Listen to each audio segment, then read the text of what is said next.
So my celery here, just to get it prepped for making what I'm calling a brunoise, I've sliced it in half, I've trimmed it, and then I'm going to cut it into strips that are about, I guess, 1/4 inch wide, so that I can do a nice little dice.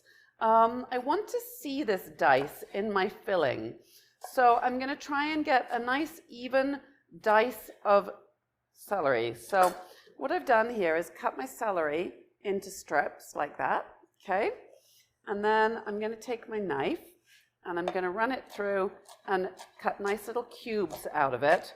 And that's what in the French lexicon of knife skills we call a brunoise, or you can just call it cubed or diced. And I'm going to cut my carrots the same. I'll show you that in a moment. So just to show you again, now that it's cut, I've just diced my carrots like that, okay? So my carrots, I'm also going to brunoise. So I've got skinny carrots, so I'm not going to bother to do this thing that I call squaring them off. If you have big carrots, you could basically just cut the sides straight and make it into a nice rectangle and then cut it into slices. I've got skinny carrot, I'm going to halve it, and then I'm going to quarter it like so. This is the skinny end, and then I'll just do a nice little dice out of it.